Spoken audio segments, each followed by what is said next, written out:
Two recent Netflix movies delving into some pretty serious topics and both taking place in the late 60s. We're going to do reviews today of The Trial of the Chicago 7 and The Boys in the Band.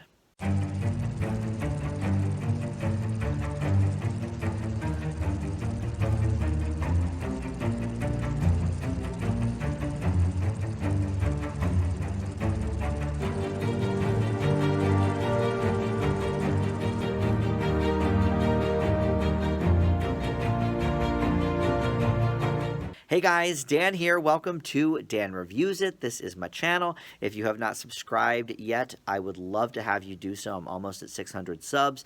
Also, hit that like button below if you do like the video. And of course, comment if you've seen either of these movies or maybe you just want to.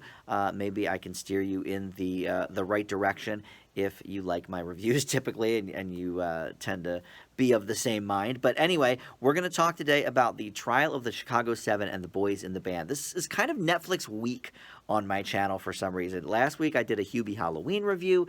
Earlier this week I did a Enola Holmes review. And then coming up either later this week or maybe over the weekend, I'm going to do a 3 or 4 movie review of some of the recent thrillers and horror movies that are on Netflix, you know, kind of just in time for Halloween. And these guys were both going to be standalone reviews too, but the more I thought about it, I was like, well, you know, they're both of the same ilk. I mean, they tackle some pretty heavy topics.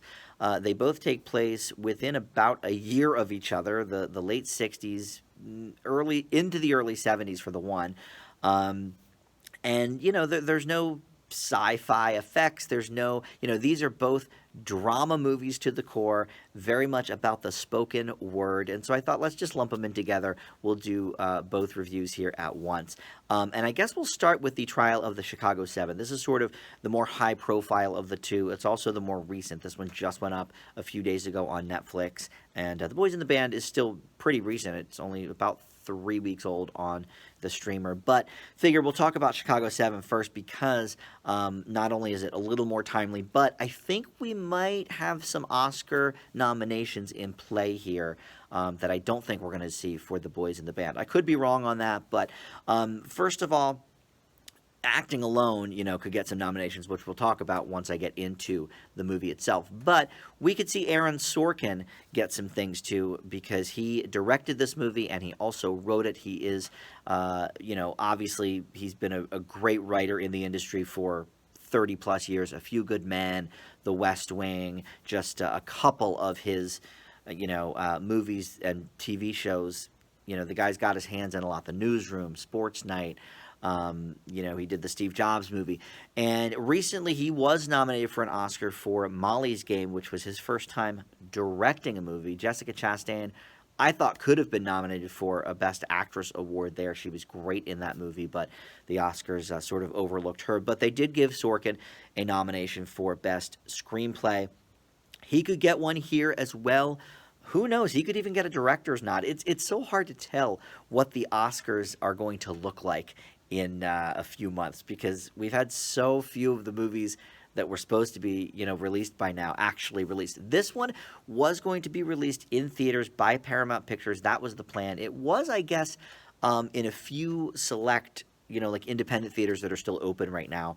It's been released for a few weeks there, but it went to Netflix on October 16th, which is the date that it was supposed to be going into wide release in theaters before the pandemic and before Netflix bought the rights to it. But this movie actually goes back like 13 years. It was originally brought to Sorkin's attention by Steven Spielberg, who is, he's not really credited as one of the producers, but Amblin Entertainment is one of the companies. There's like 5 companies on board here, and Amblin is one of them. So Spielberg is still sort of involved in that respect. But anyway, Sorkin had a conversation at Spielberg's house years ago about it, and just sort of, you know, kind of fell by the wayside at the time. But then he picked it up a few years ago, and they filmed it all last year in the fall. So luckily, you know, before any of the COVID stuff. But essentially, it takes place surrounding an event that happened at the 1968 Democratic National Convention and a trial that ensued for the next couple of years from 1969 to 1970 is the trial. But basically, a group in Chicago known as the Chicago 7 and they're anti-Vietnam War protesters, and they were charged with conspiracy, crossing state lines with the intention of inciting riots. Something that, you know, it's not funny in a haha sense, but it's crazy that this movie was filmed a year ago before any of the stuff that's happening now with Black Lives Matter and the different protests going on and people crossing state lines in order to incite riots. It's just insane how timely this movie is. I think Oscar voters may see that as well, even if it maybe wasn't as good as it could be. But anyway, so it's all based on real life events.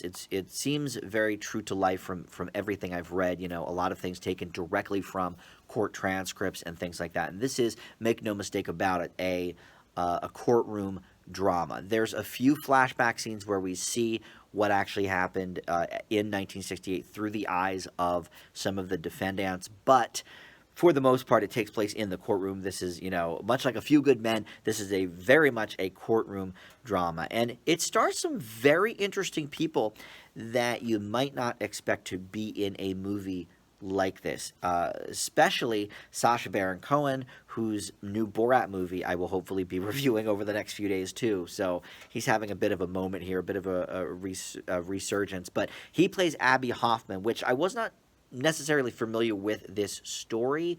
I sort of, I guess, ancillarily had heard about, the 68 riots and the 68 convention and all of that stuff, but I didn't really know much about it. But the name Abbie Hoffman, I definitely knew, and that's who Sacha Baron Cohen plays. He's kind of the leader of the party, basically the Youth International Party, it's called.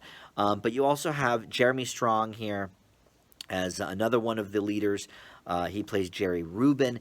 And then Eddie Redmayne, who I gotta be honest, I typically don't really like. He's done a couple of things I've enjoyed, mainly the Stephen Hawking movie, Theory of Everything, but most of his other roles I've found him to be extremely annoying.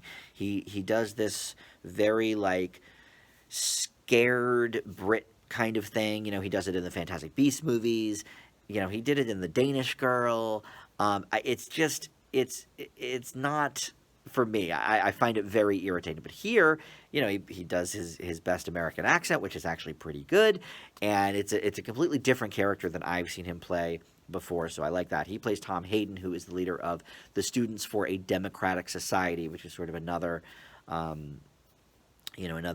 group that they're targeting here in the lawsuit. And then also there's a few people from the Black Panther Party we see, including Kelvin Harrison Jr. as Fred Hampton, and then Yahya Abdul-Mateen II, who was in the Watchmen TV series on HBO, so you may know him.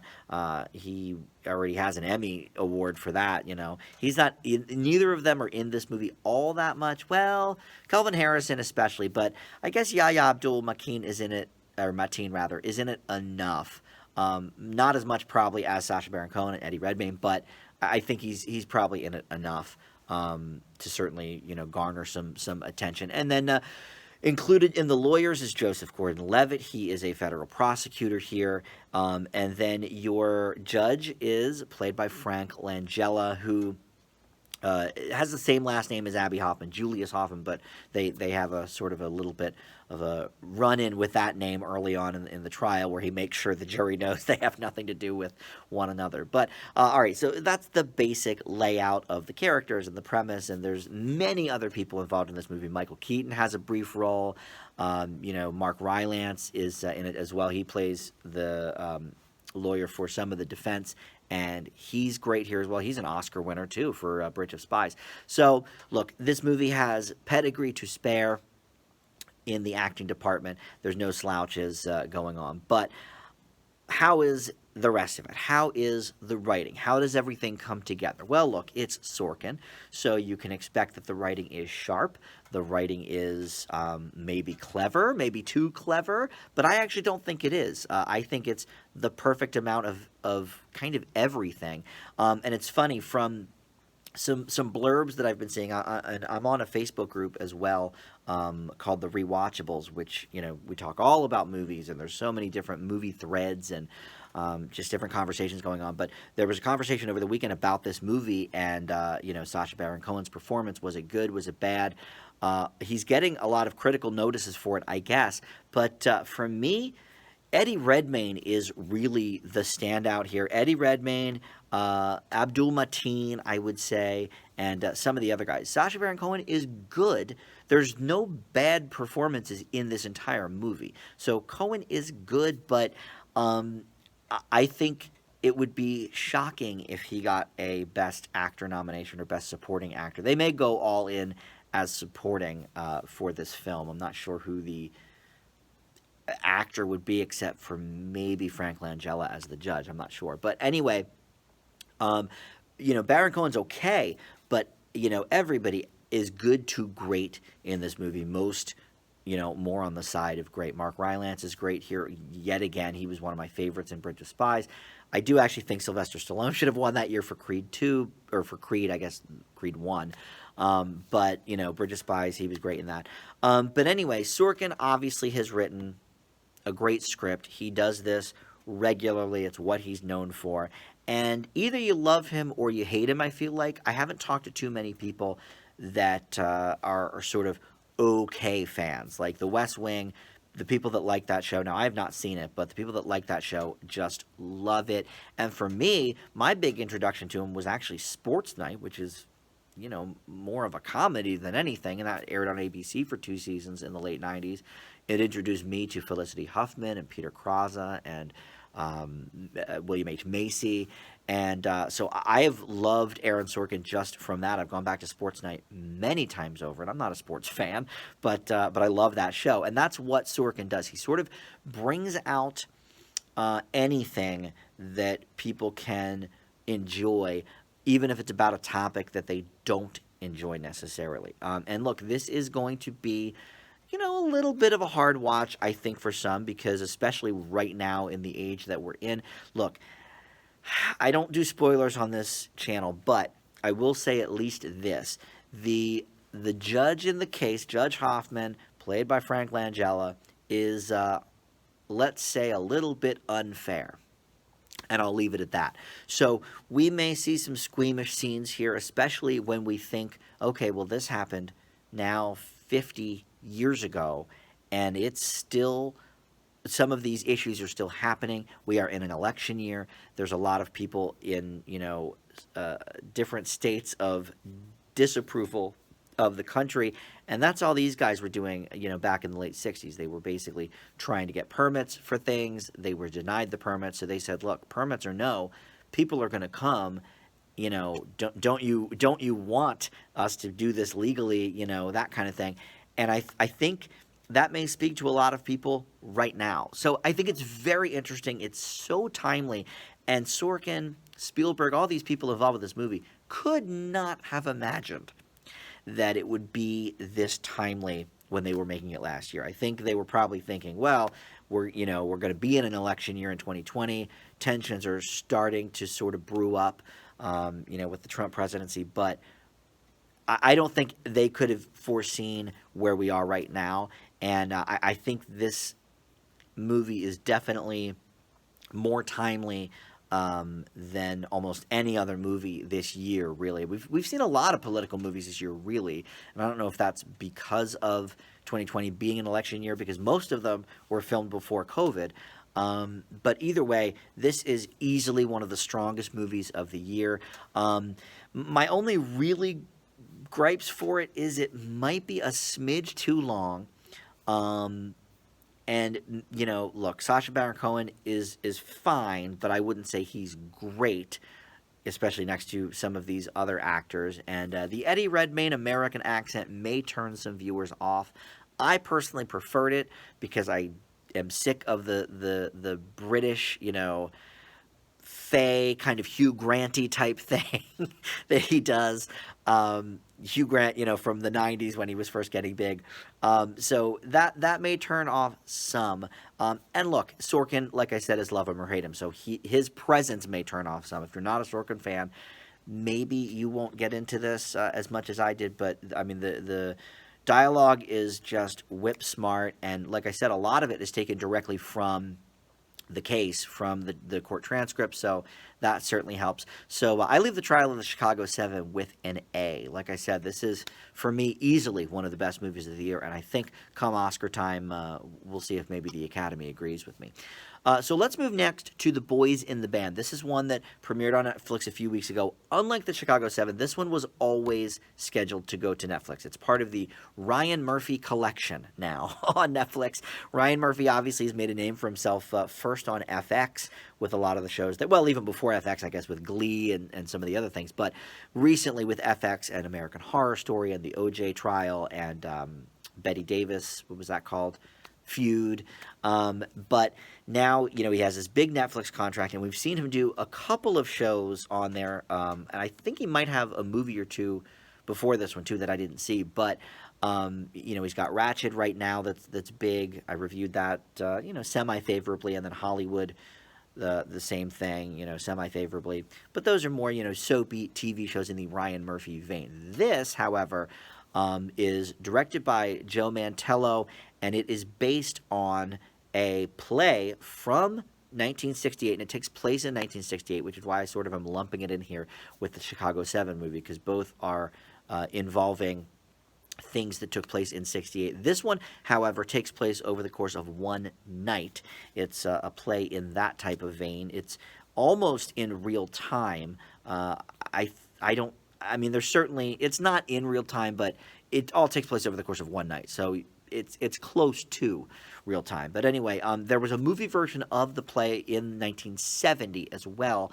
And it was written by Mart Crowley, who just passed away earlier this year. It was not COVID related. I think it was his heart. But what's great about his presence here is that he was alive for this movie to be made, so he had his input from the original script. And if you like this movie, I urge you to afterwards check out the half-hour sort of making-of special that they have with Crowley, because he was still alive then, and it's him basically talking to the guys. Because here's the deal. They could have updated this for modern audiences. They could have had it take place in 2020, but they didn't do that.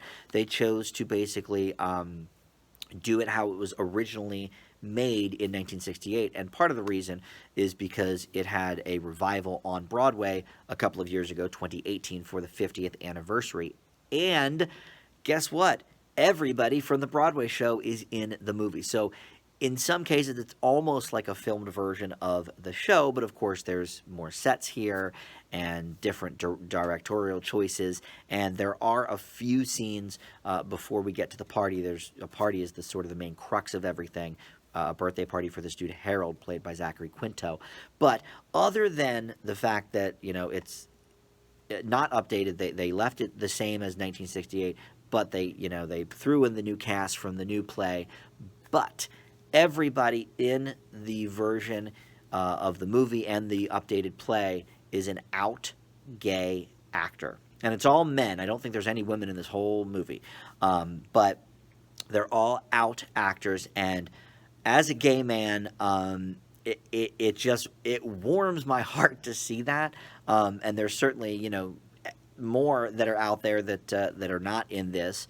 There's a lot that obviously are busy and can't do Broadway, a year run on Broadway or whatever. So these are the guys that were available and willing and able and happy to bring this to life. Because here's what's interesting about sort of the background. I think you can go into this movie just blind, but if you're watching this, maybe at least take what I say as background into the movie with you. But look, this was a year before the Stonewall riots, which, if you're unfamiliar, is sort of what started the gay rights revolution and all of that stuff. And it's something I didn't learn about myself until a few years ago, because, much like a lot of the stuff about African Americans from 50, 60, 100, 20 or 30 years ago even, we don't learn about it in school. So I didn't know much about the Stonewall riots until maybe 3 or 4 years ago, to be honest.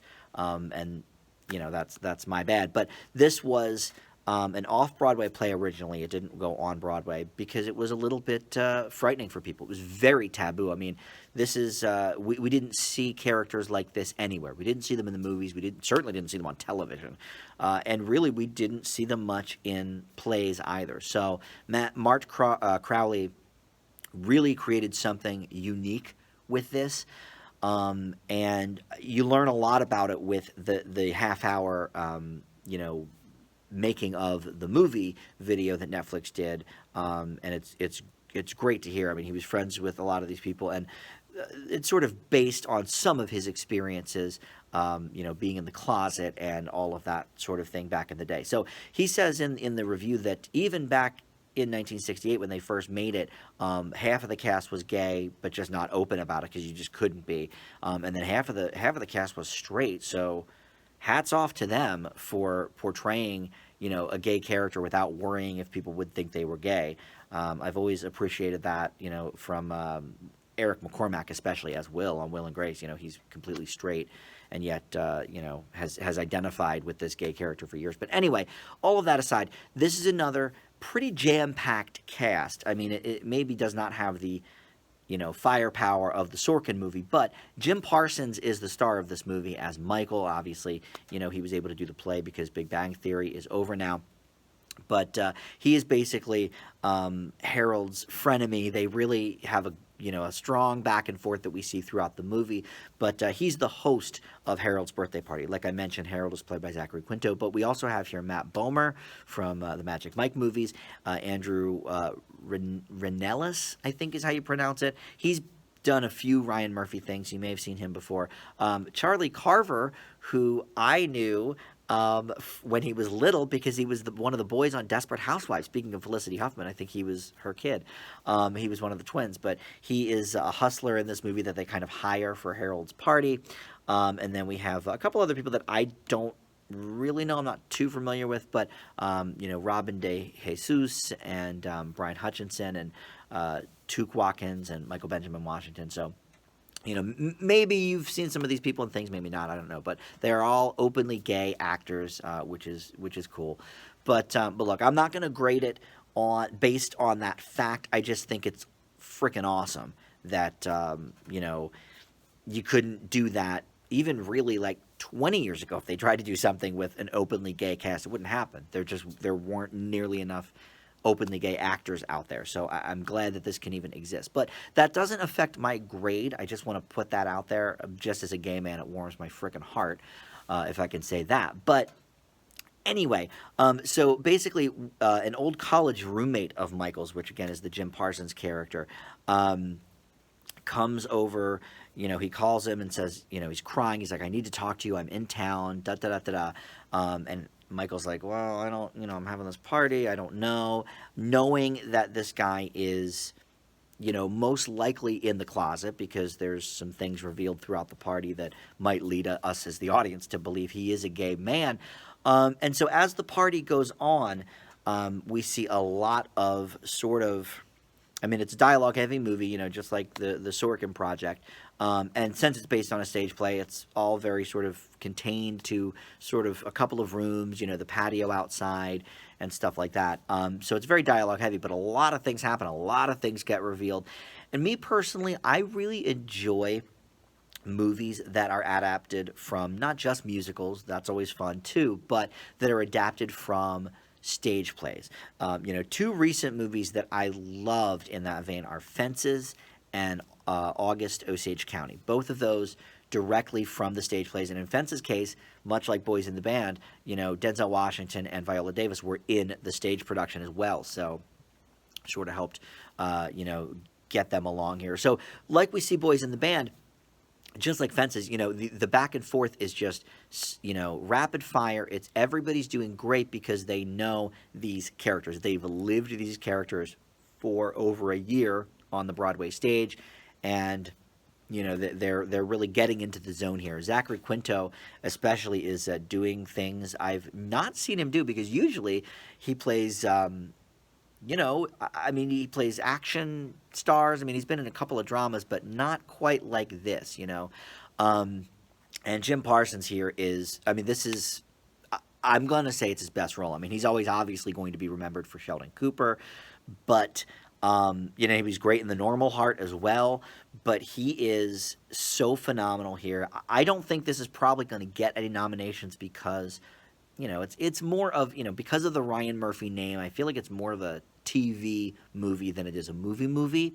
And I don't know how the Academy will see it, but to me, Jim Parsons, this is his best role. He is so great here. And these aren't all characters that you like. I mean, you know, I think the point is that we all necessarily don't like them, you know, because they're all human. They are all showing their flaws front and center. But here's the thing. To not change this from the 1968 version and to leave it the way it is for its 50th anniversary is such a bold choice because it would have been very easy to update it.